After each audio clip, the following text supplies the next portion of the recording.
guys, and welcome back to another YouTube program. This is Fairy Tale STEM Challenge. I'm Miss Brittany. I'm the children's programmer at the Cold Spring branch of the Campbell County Library. Today you're joining me in my home office, and we are going to have some fun. Now, I've taken common household items, or things you can find, and I created 3 different types of homes. I'm going to use my fan to test them to see if they can withstand the wind. This should remind you of a story. I made one house out of straw, one out of stick, one out of bricks or blocks. That story is the 3 Little Pigs. Now, while I show you how I made each one, we're going to move through the different parts while I read the story to you. Are you guys ready to get started? All you need for this is some type of straw, and it doesn't have to be a drinking straw. Some sticks. You could even use outdoor sticks if you wanted to, and some kind of blocks.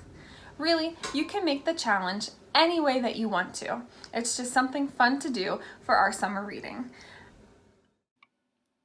Once upon a time, there was an old mother pig who had 3 little pigs and not enough food to feed them. So when they were old enough, she sent them out into the world to seek their fortunes.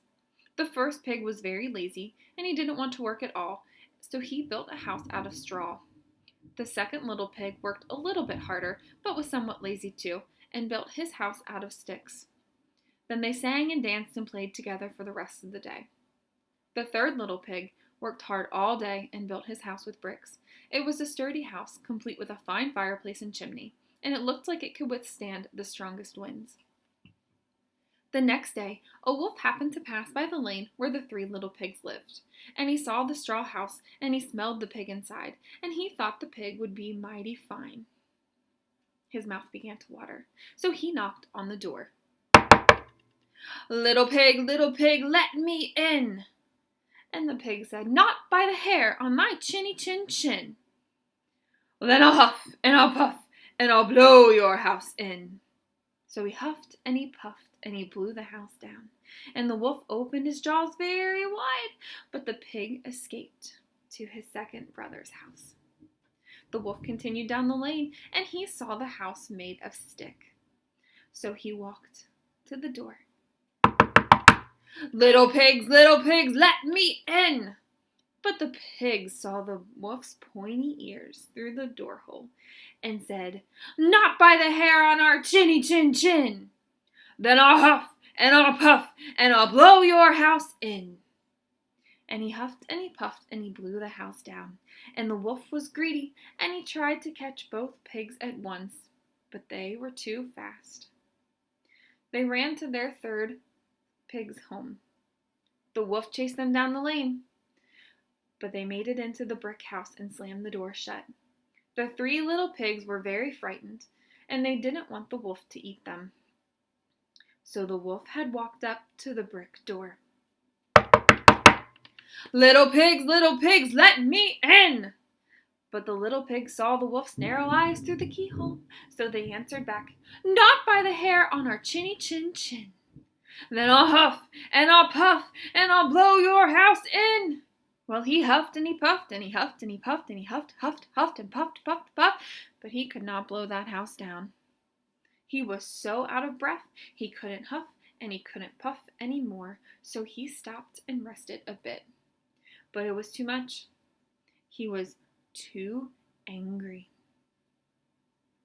So the wolf got a bright idea to climb down the chimney. But what he didn't know was down the chimney was a blazing fire and a pot full of boiling water. And just as the wolf was coming down the chimney, he fell into the water. That silly wolf.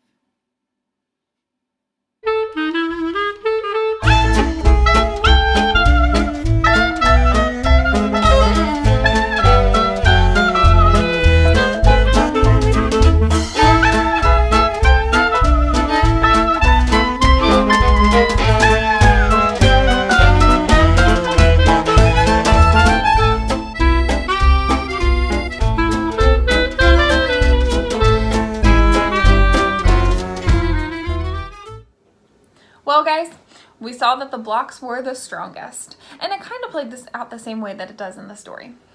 Thank you guys for joining me. I hope that you had fun, and if you do decide to do this and you post it, please tag the library. We would absolutely love to see all of the fun things that you guys are doing for summer. And speaking of summer, I wanted to mention that summer reading is still happening, so you can still virtually participate and earn prizes. I hope that you guys are enjoying your summer, and I miss seeing you guys, and I can't wait until we can all be back in the library together again. Thank you guys. Bye.